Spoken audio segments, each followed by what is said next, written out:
guys, let's go and check out 10 Triple H's biggest mistakes since taking over WWE. Believe it or not, there were mistakes. What? I loved Triple H era. 10 of Triple H's biggest mistakes since taking over WWE. Be sure to subscribe and hit that notification bell for daily Sorry, I wrestling need to raise the videos. volume Follow a us bit. on Maybe there will Facebook be for some... exclusive leads. Yep, I also knew check it. out our Sorry. new videos on WrestleMania XL.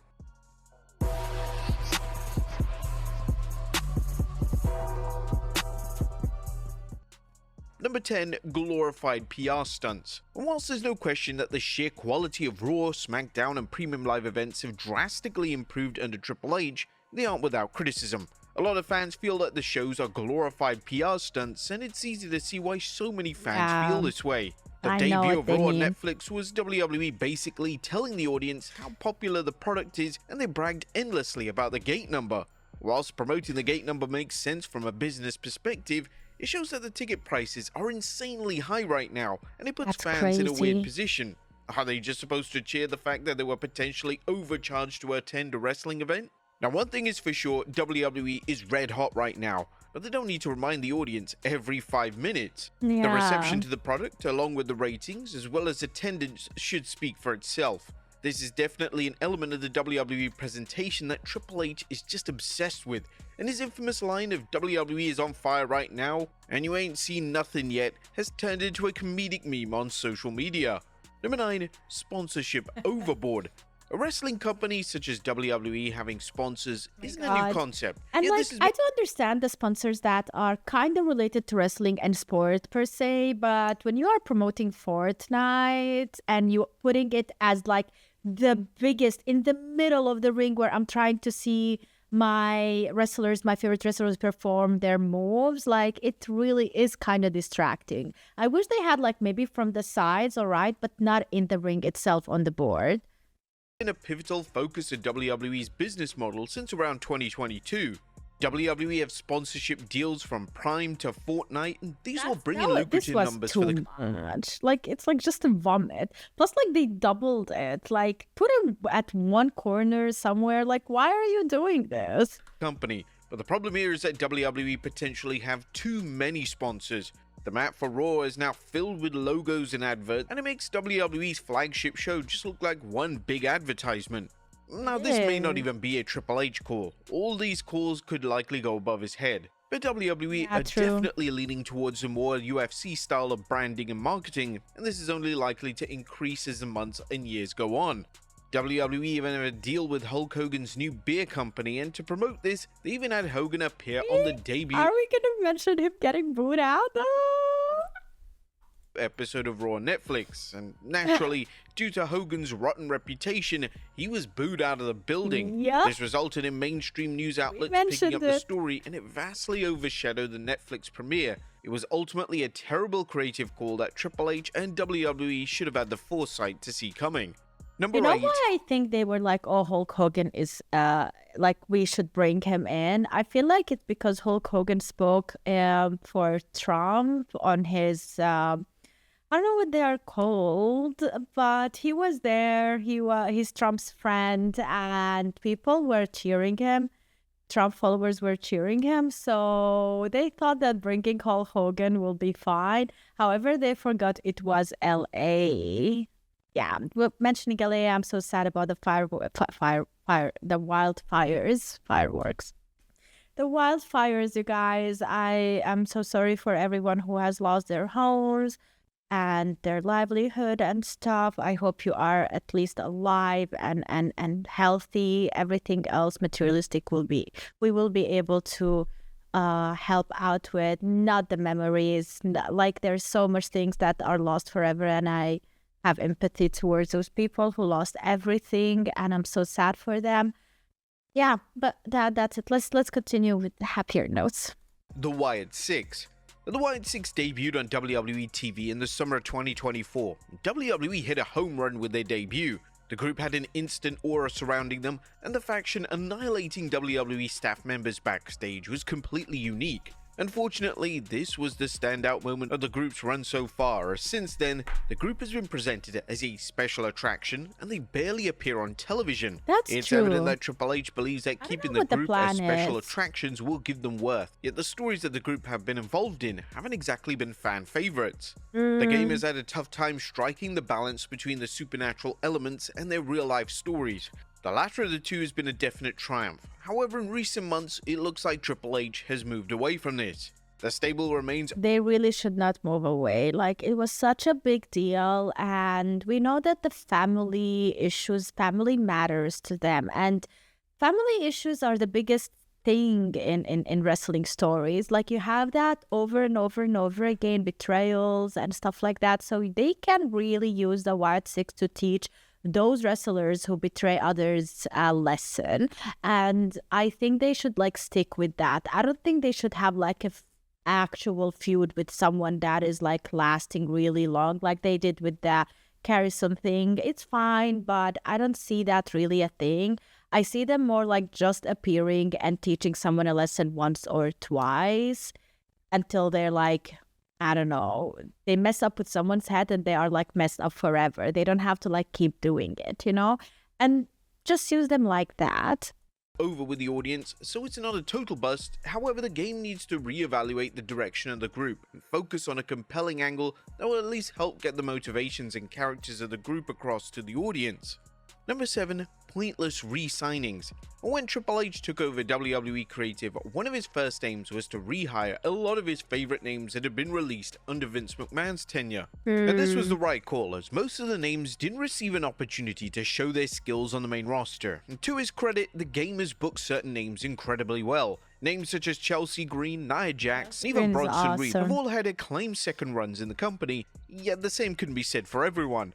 Triple H brought back names such as Hit Row and Tegan Knox, and they did nothing whatsoever with them. The game basically brought them back into the mix with no creative plan in place. And this was the exact criticism that fans used toward McMahon when it came to NXT call-ups. When anyone is signed or re-signed to the company, there should be a plan in place before they appear on television. Without this, they'll lack direction, and the on and off again appearances on TV will quickly make fans lose interest, and ultimately... I feel like what they do, they re-sign them, they bring them to the ring, and they look how the fan are gonna react. But the thing which you don't understand, even if the reaction wasn't overwhelming the first time, if you truly give those people a good story and time, people will get invested, and at the end you're gonna get fans out of them. So that's what they should be doing. They should not give up immediately just because somebody didn't automatically from the start get the biggest attraction. He failed to get them over to the level Triple H desires. Number 6. House show style PLEs. Now, it goes without saying that Triple H books his premium live event match cards completely differently to Vince McMahon. McMahon often liked to stack his match cards, and sometimes the pay-per-view events, particularly WrestleMania, could run in excess of 5 hours in length. But Triple H likes to keep his events short and sweet, and he's received major backlash for sticking to a 5-match PLE format and rarely deviating away from this. Triple H's PLEs are great from an in-ring perspective, but they lack any substance. Some fans have labeled them as glorified house shows, and it's easy to see why fans have come to this conclusion. In Triple H's and WWE's mind, the PLEs sell out every single month without fail. So from a financial perspective, the formula works, yet they could do even better. Adding 1 or 2 more matches onto the show and incorporating an element of unpredictability and excitement could take the events to the next level and truly be the focal point of WWE's creative output. Number 5. How much is too much? And whilst Triple H has no issues with sticking to his established PLE match card formula, he definitely has no problem with taking on the burden of additional content outside of PLEs. Over the past few months, Raw has returned to 3 hours with there being no time limit on the show due to Netflix. SmackDown is now a 3-hour presentation. WWE have added regular Saturday night main event broadcasts to the lineup, and there are post-shows left, right, and center. Again, this could all be a directive that is from a higher up in WWE, yet this could be seen as way too much. This assertion is based on the fact that nobody knew WWE had a Saturday night's main event show planned for January, just 1 week before the 2025 Rumble.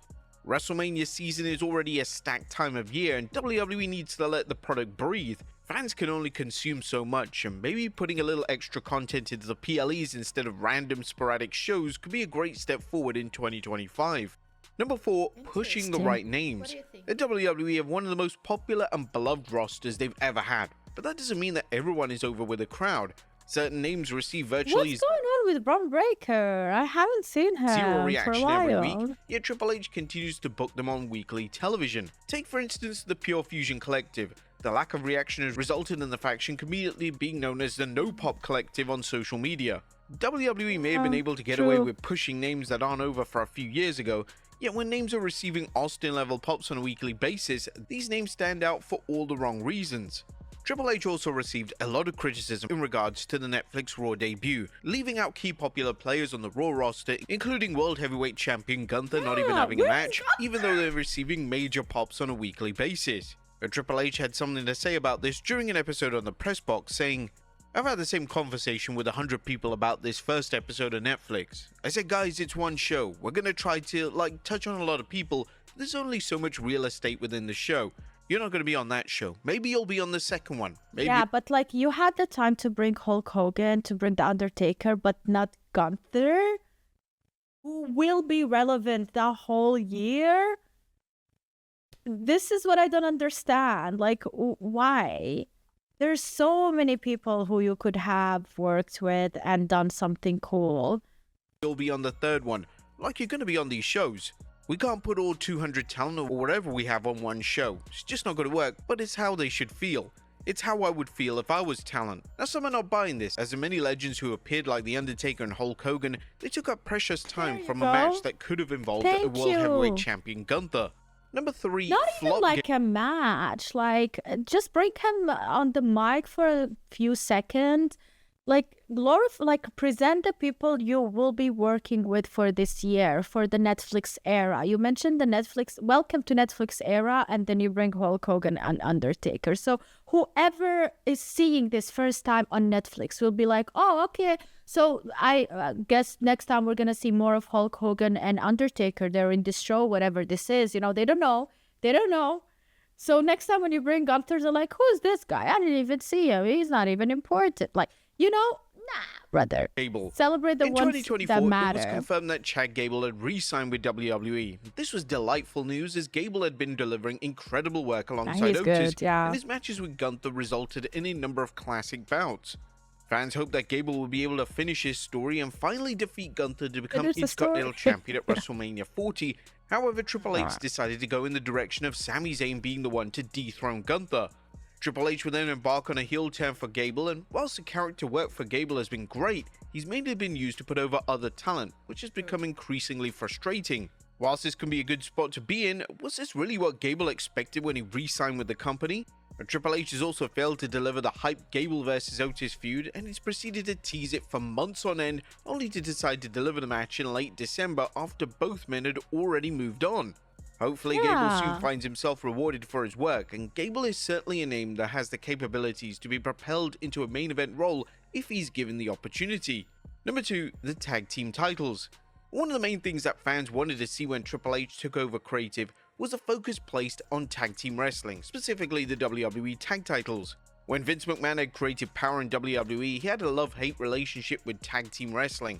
McMahon would put focus on the division for a few months, then lose interest completely.